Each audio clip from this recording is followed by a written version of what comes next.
اے عاشقان رسول، آج شعبان المعظم کی 15ویں شب یعنی شب برات ہے، بہت برکتوں والی، عظمتوں والی، بھلائیوں والی رات ہے۔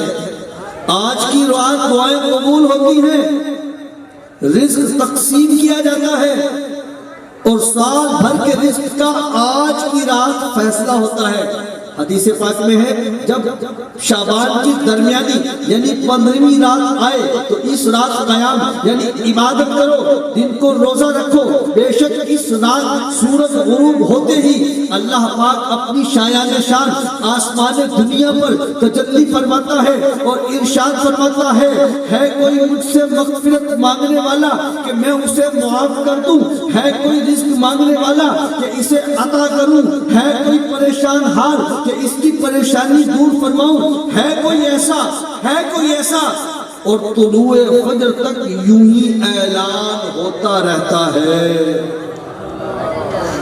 کشت امید پہ ہے فضل خدا آج کی رات، ہر طرف چھائی ہے رحمت کی کھٹا آج کی رات، کس قدر جوش پہ حق کی ہے عطا آج کی رات، پائیں گے سارے طلب سے بھی سوا آج کی رات، مغفرت ڈھونڈتی پھرتی ہے گناہگاروں کو،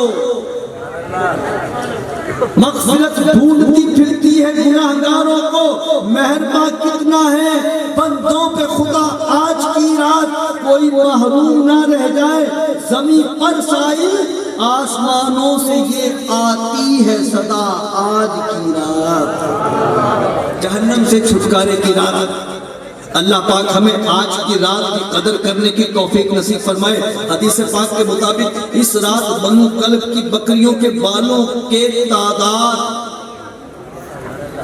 ان کے برابر گناہگاروں کو جہنم سے آزاد کیا جاتا ہے۔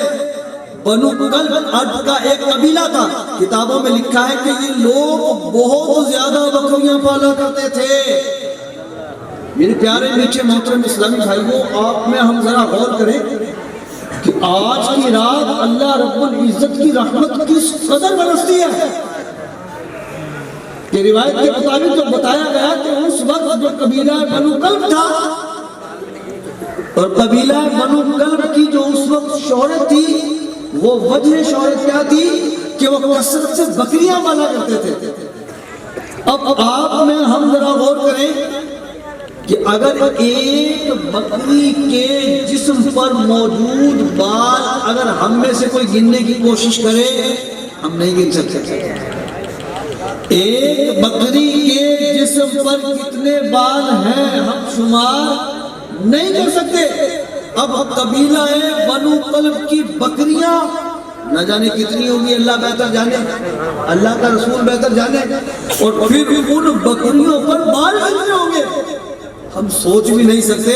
اور کتابوں میں آیا کہ اللہ عز و جل اس کے برابر گناہگاروں کو آج کی رات جہنم سے آزاد فرماتا ہے،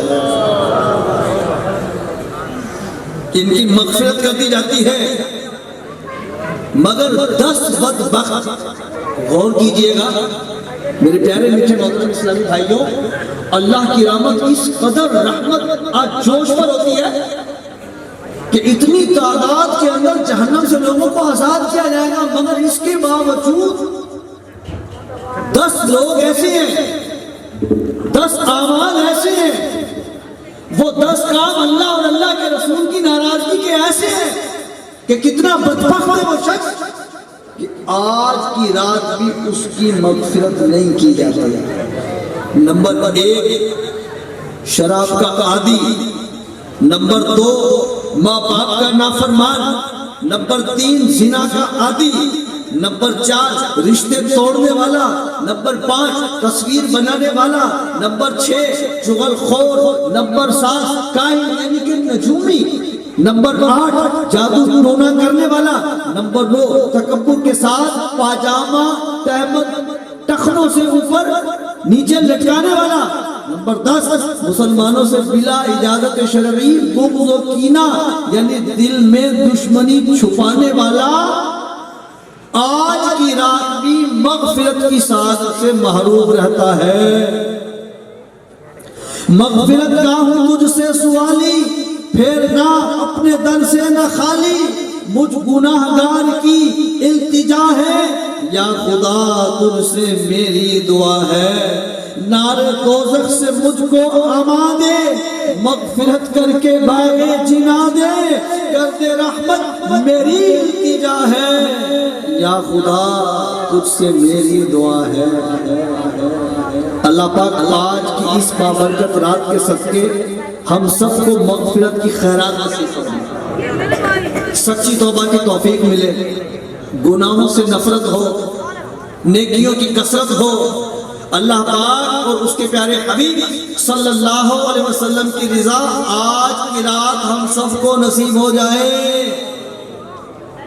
پیارے پیارے اسلامی بھائیوں، آئیے ایک عبرتناک واقعہ سن کر عبرت کا سامان کرتے ہیں۔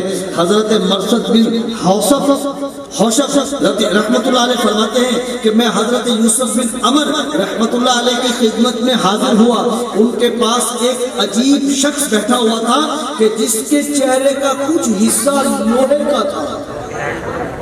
غور کریں، فرمایا کہ ایک ایسا عجیب شخص بیٹھا ہوا تھا کہ جس کے چہرے کا کچھ حصہ لوہے کا تھا۔ اس شخص نے اپنا قصہ بیان کرتے ہوئے کہا، میری جوانی کے دن تھے، ایک مرتبہ ہمارے علاقے میں طاعون کی وبا پھیل گئی، لوگ دھڑا دھڑ مرنے لگے، میں نے سوچا کہ میں گورکن بن جاتا ہوں، یعنی قبر کھودنے کا کام کر لیتا ہوں۔ چنانچہ میں قبریں کھودنے لگا، ایک مرتبہ مغرب اور عشاء کے درمیان کا وقت تھا، میں نے قبر کھودی، قبر تیار کری اور اس کے پاس ہی بیٹھ گیا۔ اتنے میں جنازہ آ گیا، ہم نے میت کو دفن کیا، اوپر مٹی ڈالی اور سب لوگ اپنے اپنے گھروں کو چلے گئے، میں ابھی وہیں موجود تھا کہ اتنے میں اونٹ جیسی جسامت کے دو بڑے پرندے، اونٹ جیسے پرندے، ان کے قد و قامت کیسی، جیسے اونٹ ہوتا ہے ایسا پرندہ، کہ اونٹ جیسی قد و قامت کے دو پرندے سفید کلر کے، وہ اترے اور اس نئی قبر کے پاس اتر گئے۔ اب ایک پرندہ اس کے سرہانے تھا، دوسرا پیروں کی جانب تھا، ان دونوں نے قبر کھودی اور ایک پرندہ قبر کے اندر اتر گیا۔ میں بڑی حیرانی سے بیٹھا یہ سارا ماجرا دیکھ رہا تھا۔ اس پرندے نے میت کو ایک زوردار تھپڑ لگایا اور کہا، تو وہی ہے جو زرد فرق لباس پہنتا اور اسے تکبر سے گھسیٹتے ہوئے سسرال جایا کرتا تھا۔ وہ مردہ چلایا، میں یہ برداشت کرنے کی طاقت نہیں رکھتا۔ اتنے میں اس پرندے نے ایسا زوردار تھپڑ لگایا کہ لاش کا تیل پانی نکل گیا اور قبر میں بہنے لگا، پھر اسے دوبارہ اصلی حالت پر لوٹایا گیا۔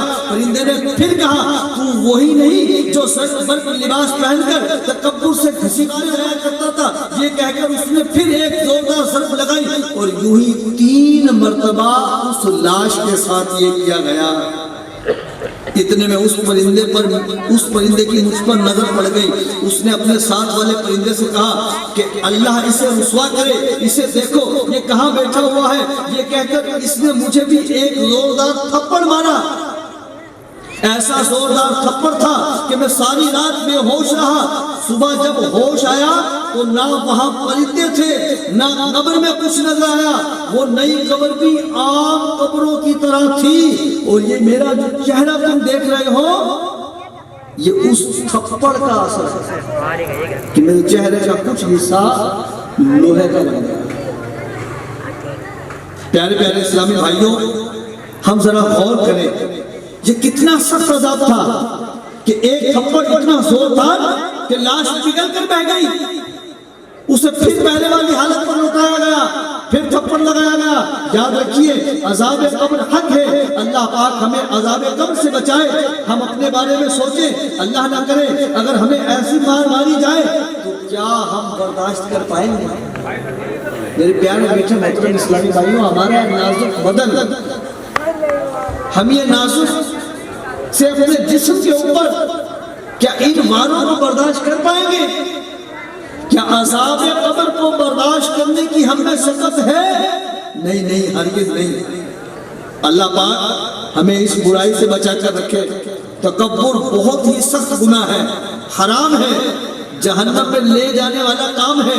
بعض لوگوں کی عادت ہوتی ہے کہ جب سسرال جاتے ہیں تو ان کے ٹھاٹ باٹ ہی الگ ہوتے ہیں نا، انداز ایک مختلف ہو جاتا ہے، خام خواہ کے نخرے دکھاتے ہیں کھانے پینے وغیرہ کے معاملے کے اندر، موقع با موقع کئی باتیں بھی سنا دیتے ہیں، اپنے لیے خصوصی انتظامات کا مطالبہ کرتے ہیں. یہ اچھی بات نہیں، یہ انداز درست نہیں، یہ تکبر ہے. اس لیے ہمیں چاہیے کہ سسرال ہو یا اپنا گھر، دکان ہو یا آفس، گلی ہو یا محلہ، بازار، غرض ہم کہیں بھی ہو، تکبر سے بچیں، صرف اور صرف عاجزی ہی اختیار کریں. عاجزی اختیار کرنے سے ہمیں بلندی ملے گی. حدیث پاک میں ہے جو اللہ پاک کے لیے عاجزی کرتا ہے اللہ اسے بلندی عطا فرماتا ہے. اس کے برخلاف قیامت والے دن اللہ پاک تکبر کرنے والوں کو ذلیل اور رسوا کر دے گا. حدیث شریف میں ہے قیامت کے دن تکبر کرنے والوں کو انسانی شکلوں میں چیونٹیوں کی مانند اٹھایا جائے گا. ہر طرف سے ان پر ذلت طاری ہوگی، انہیں جہنم کے ببولس نامی قید خانے میں ہانکا جائے گا اور بہت بڑی آگ انہیں اپنی لپیٹ میں لے کر ان پہ غالب آ جائے گی. پیارے پیارے اسلامی بھائیوں، ہم اس دنیا میں آ گئے، اب ہمیں مرنا ہی پڑے گا، قبر میں اترنا ہی پڑے گا اور اپنی کرنی کا پھل بھگتنا ہی ہوگا. ہم چاہے لاکھ جتن کر لیں، ہزار کوششیں کریں، جتنا مرضی بھاگ لیں، ہم اپنے اعمال سے چھٹکارا نہیں پا سکتے. ہمیں اپنی کرنی کے نتائج کا سامنا کرنا ہی ہوگا. اللہ پاک قرآن کریم میں فرماتا ہے، پارہ 29 سورہ مدثر کی آیت نمبر 38 ترجمہ کنز العرفان، ہر جان اپنے کمائے ہوئے اعمال میں گروی رکھی ہے. معلوم ہوا ہر شخص اپنے اعمال کے عوض گروی ہے. جو بھی اس دنیا میں پیدا ہو گیا اس نے قبر میں اترنا اور اپنی کرنی کا پھل بھگتنا ہے. کہتے ہیں کہ ایک بادشاہ تھا، اس کا جب آخری وقت آیا تو اس نے اپنے بیٹوں کو بلایا اور ایک عجیب وصیت کی. کیا کہا کہ جب میں مر جاؤں تو لوہے کا ایک تابوت بنوانا، پھر میری لاش کو اس تابوت میں رکھ کر ایک بڑا لوہے کا صندوق اس تابوت کو اس کے اندر رکھنا، اور پھر یہ تابوت کے اوپر صندوق، اور اس صندوق کو دفن نہیں کرنا بلکہ ایک بڑے کمرے میں چھت کے ساتھ لٹکا دینا تاکہ میں عذاب قبر سے محفوظ رہوں. نہ میں قبر میں جاؤں نہ مجھے عذاب قبر ہو. یہ اس کی سوچ تھی. آئیے سنیے ہوا کیا. بیٹوں نے وصیت پر عمل کیا. جب بادشاہ کا انتقال ہوا تو لوہے کا تابوت بنوایا گیا، اس کے اندر بادشاہ کی لاش کو رکھ کر پھر ایک بہت بڑا صندوق لیا گیا اور اس صندوق کو اس کے اندر رکھا، اور پھر اس صندوق کو زنجیروں کے ذریعے ایک بڑے کمرے کے بیچ کے اندر لٹکا دیا گیا، کمرہ بند کر دیا. اب جب رات ہوئی تو اچانک کمرے کے اندر سے کچھ آوازیں آنے لگی. بیٹے کمرے کی طرف دوڑے، دروازہ کھولا، دیکھا تو کیا کہ صندوق ہل رہا. بیٹے بڑے حیران ہوئے کہ اندر کہیں سے کچھ چیز جانے کی بھی تدبیر بظاہر نظر نہیں آتی، مگر یہ کیا ہے کہ کچھ آوازیں بھی اور صندوق بھی ہل رہا ہے. انہوں نے صندوق کو نیچے اتارا، کھولا تو دیکھ کر حیران رہ گئے کہ صندوق کے اندر تابوت ہے. اس تابوت کے اندر بادشاہ کی لاش پر ایک خوفناک سانپ بیٹھا ہوا. اللہ عز و جل کی مشیت دیکھیے، اس کے راز دیکھیے کہ بظاہر صندوق میں کوئی جانے کی کسی چیز کی جگہ نہیں ہے. صندوق کے بعد اس تابوت کے اندر کسی چیز کے جانے کے لیے کوئی رستہ بظاہر موجود نہیں ہے، مگر صندوق کو کھول کر اس کے اندر بند تابوت کو کھول کر جب دیکھا گیا تو کیا کہ بادشاہ کی لاش پر ایک بڑا سارا سانپ بیٹھا ہوا ہے. خیر بادشاہ کے بیٹے نے سانپ کو باہر نکالا، مار ڈالا، صندوق کو پھر دوبارہ بند کیا، تابوت اس کے اندر رکھا اور پھر کمرے میں لٹکا دیا گیا. یہ رات تو جیسے جیسے گزر گئی، اگلی رات پھر کمرے سے آوازیں آنے لگی. بیٹوں نے پھر کمرہ کھولا، دیکھا کہ صندوق ہل رہا ہے. چنانچہ صندوق اتارا گیا. اب کھولا گیا تو پہلے والے سانپ سے بھی بڑا سانپ بادشاہ کے سینے پر بیٹھا ہوا. انہوں نے پھر ہمت کی، اس سانپ کو باہر نکالا اور مار دیا، صندوق پھر بند کیا، پھر لٹکا دیا گیا۔ یہ دوسری رات بھی جیسے تیسے گزر گئی، پھر تیسری رات آئی، کمرے سے پھر آوازیں آنا شروع ہوئی، بیٹوں نے دروازہ کھولا، صندوق نیچے اتارا، اسے کھولا تو خوف کے مارے ان کے ہوش اڑ گئے۔ لوہے کا صندوق ہے، اس کے اندر ایک تابوت ہے، باہر سے صندوق بالکل سلامت ہے، مگر اس تابوت کے اندر خوفناک آگ بھڑک رہی تھی۔ یہ خوفناک منظر دیکھ کر وہ سمجھ گئے کہ عذاب قبر سے ہرگز چھٹکارا نہیں، چنانچہ انہوں نے بادشاہ کی لاش کو باقاعدہ قبر بنا کر اس میں دفن کر دیا۔ بہر غفلت یہ تیری ہستی نہیں، دیکھ جنت اس قدر سستی نہیں، راہ گزر دنیا ہے یہ بستی نہیں، جائے عیش و عشرت و مستی نہیں، ایک دن مرنا ہے آخر موت ہے، کر لے جو کرنا ہے آخر موت ہے، ہو رہی ہے عمر مثل برف کم، چپکے چپکے رفتہ رفتہ دم بدم، سانس ہے ایک راہ روئے ملک عدم، دفعتاً ایک روز یہ جائے گا تھم، ایک دن مرنا ہے آخر موت ہے، کر لے جو کرنا ہے آخر موت ہے یہاں سے مجھ کو جانا ایک دن، قبر میں ہوگا ٹھکانا ایک دن، منہ خدا کو ہے دکھانا ایک دن، اپنا غفلت میں گوانا ایک دن، کہ ایک دن مرنا ہے آخر موت ہے، کر لے جو کرنا ہے آخر موت ہے، آخرت کی فکر کرنی ہے ضرور، جیسی کرنی ویسی بھرنی ہے ضرور، عمر ایک دن یہ گزرنی ہے ضرور، قبر میں بیجت اترنی ہے ضرور، ایک دن مرنا ہے آخر موت ہے، کر لے جو کرنا ہے آخر موت ہے۔ میرے پیارے میٹھے محترم اسلامی بھائیوں، ابھی ہمارے پاس مولا ابھی ہم پر سکرات کی کیفیت نہیں گزری، ابھی ہم نے اسرائیل علیہ السلام کا چہرہ نہیں دیکھا، ابھی نزا کی کیفیت، نکیرین کے سوالات، ان معاملات سے ہمیں دو چار ہونا نہیں پڑا، ابھی ہمارے پاس وقت ہے، ہمیں جاگ جانا چاہیے، ہمیں نیک اعمال کی طرف رغبت کرنی چاہیے۔ میرے پیارے میٹھے محترم اسلامی بھائیوں، جیسا کہ آپ نے سنا کہ ایک دن مرنا ہے آخر موت ہے، کر لے جو کرنا ہے آخر موت ہے۔ آئیے سنیے ایک روایت کہ صحابی رسول حضرت عبداللہ بن مسعود رضی اللہ تعالی عنہ فرماتے ہیں،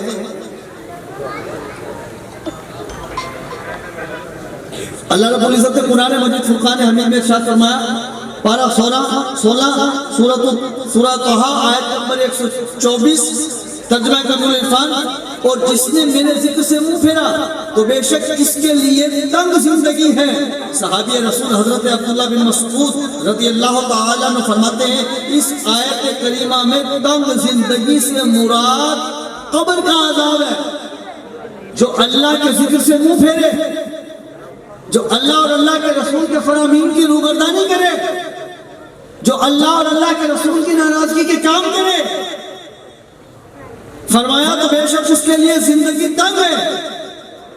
اور اس آیت کریمہ میں تنگ زندگی سے مراد عذاب قبر ہے، یعنی جو اس دنیا میں گناہگار ہے، جو اللہ پاک کے ذکر سے، قرآن و سنت سے، نیک کاموں سے، نمازوں سے منہ پھیرتا ہے، اس کے لیے تنگ زندگی یعنی عذاب قبر ہے۔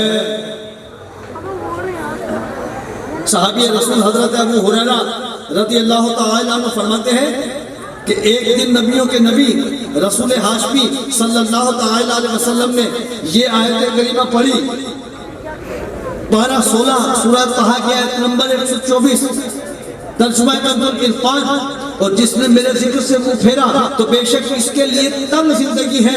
پھر فرمایا، کیا تم جانتے ہو کہ تنگ زندگی کیا ہے؟ صحابہ کرام علیہ رضوان نے عرض کیا، یا رسول اللہ صلی اللہ علیہ وسلم، اللہ اور اس کا رسول ہی بہتر جانتے ہیں۔ فرمایا، اس سے مراد قبر کا عذاب ہے جو کافر کو دیا جائے گا، اس ذات کی قسم کہ جس کے قبضہ قدرت میں میری جان ہے، قبر میں غیر مسلم پر 99 طنین مسلط کیے جائیں گے۔ کیا تم جانتے ہو طنین کیا ہے؟ یہ 99 سانپ ہوں گے، ان میں سے ہر سانپ 7 سروں والا ہوگا۔ یہ 99 سانپ اسے قیامت تک کاٹتے رہیں گے۔ اللہ اکبر۔ پیارے اسلامی بھائیو ذرا غور فرمائیے، کتنا ہولناک منظر ہوگا۔ 7 سروں والا خوفناک سانپ، اور صرف ایک نہیں، 2 نہیں، بلکہ 99 سانپ ہوں گے۔ اللہ اللہ، یہ کس قدر خوفناک منظر ہے۔ اللہ پاک ہمارے حال پر رحم فرمائے۔ یقین مانیے کہ قبر کا معاملہ آسان نہیں۔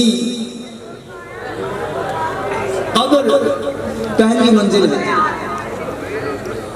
آخرت کی منزلوں میں سے قبر پہلی منزل ہے، اور اس منزل پر جو کامیاب ہو گیا، جو قبر میں گیا اور کامیابی کے ساتھ قبر میں اترا، جو نیک اعمال لے کر قبر میں اترا، جو نیکی کی دعوت کی دھومیں مچاتے ہوئے قبر میں اترا، جو فجر کے اندر اٹھنے اٹھانے کا عادی ہوا، اس عمل پر زندگی گزارتے ہوئے دنیا سے گزرا، جو تفسیر صراط الجنان پڑھنے سننے سنانے کا عادی تھا، جو اس دنیا سے گزرا، جو درس دینے سننے والا تھا، یہ عمل کرتے ہوئے اس دنیا سے گزرا، جو قبلہ شیخ طریقہ امیر اہل سنت کی طرف سے ہر ہفتے کوئی نہ کوئی مطالعے کے لیے دی جانے والی کتاب یا کوئی بھی لٹریچر اس کو پڑھنے کا عادی تھا، اس عمل پر جو زندگی گزارتے ہوئے گزرا، جو ہر ہفتے کم از کم ایک بار اللہ کی دولہ برائی نیکی کی دعوت میں شرکت کر کے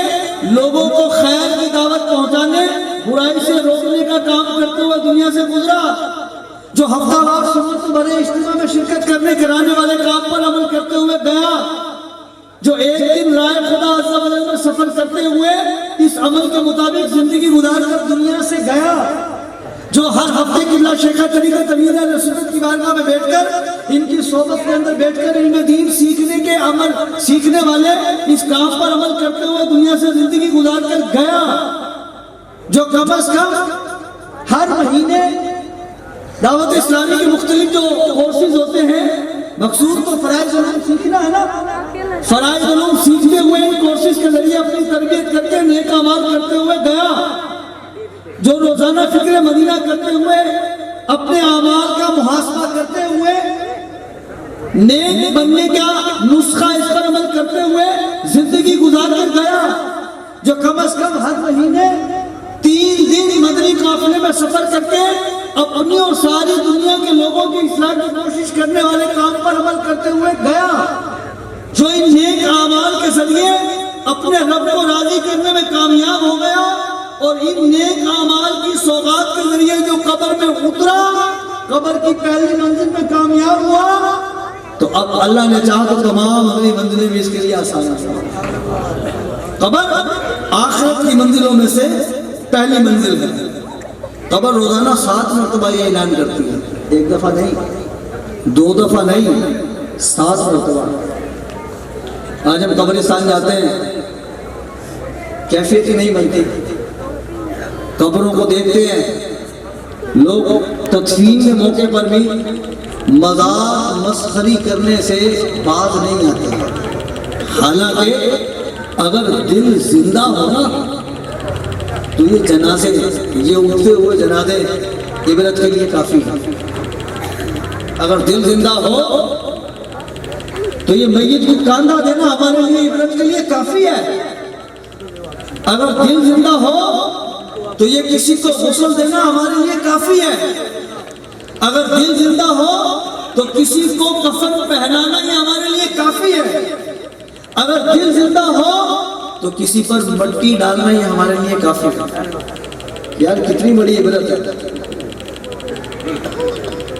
تو میرے پیارے میٹھے محترم اسلامی بھائیوں، قبر روزانہ 7 مرتبہ اعلان کرتی ہے۔ آئیے سنیے کیا اعلان ہوتا ہے۔ اے کمزور آدمی، آپ میں ہم ذرا غور کریں، ہم کتنے کمزور ہیں، نیکیاں کر نہیں پاتے، اخلاق، اخلاص، نیکی، تقوی، پرہیزگاری، رب کی رضا کچھ بھی تو اپنے پاس نہیں، تو کمزور نہیں تو اور کیا ہے۔ کمزور کس کو کہا جاتا ہے؟ بندہ جب کسی سفر کے لیے جائے اور اس سفر پر جانے کے لیے اس کے پاس کوئی زیادہ راہ نہ ہو تو وہ کمزور تو ہوا نا۔ جہاں جانا ہے وہاں کی تیاری نہیں، جہاں جانا ہے وہاں کے لیے اخراجات نہیں، جہاں جانا ہے وہاں کی لوازمات کے مطابق ہمارے پاس وہ چیزیں نہیں، تو ہم کمزور تو ہوئے نا۔ قبر روزانہ 7 مرتبہ پکار کر اعلان کرتی ہے، اے کمزور آدمی، مجھ میں پہنچنے سے پہلے اسی دنیا کی زندگی میں خود پر رحم کر لے، بے شک جب تو مجھ پہ پہنچے گا اور اگر تو اپنے رب کا نافرمان ہوا تو میں تجھ پر رحم نہیں کروں گی، اور ہاں اگر تو اپنے رب کا فرما بردار ہوا تو میں تجھ پر رحم کروں گی۔ اے کمزور انسان، میں کیڑے مکوڑوں کا گھر ہوں اور اس کے ساتھ لمبے عرصے تک تجھے شرمندگی بھی ہوگی۔ میں وحشت و تنہائی کا گھر ہوں، اس کے ساتھ شدت و سختی بھی ہے۔ میں پیاس کا گھر ہوں، اس کے ساتھ اندھیرا بھی ہے۔ میں تنگی کا گھر ہوں، اس کے ساتھ خوفناک بچھو بھی ہے۔ اے ابن آدم خبردار، تجھے دنیا کی زندگی دھوکے میں نہ ڈالے، بے شک تجھے مجھ میں آنا ہے۔ میں آخرت کی منزلوں میں پہلی منزل ہوں، اگر تو نے مجھ سے نجات پا لی تو ہر خوفناک مرحلے سے نجات پا جائے گا۔ اے ابن آدم، میں غضب کا مقام ہوں، میں کسی جوان کی جوانی پر، کسی چھوٹے کے چھوٹے ہونے پر اور کسی بوڑھے کے بڑھاپے پر رحم نہیں کرتی۔ ہاں میں اس پر رحم نہیں کرتی جو خود اپنے حال پر رحم نہیں کرتا۔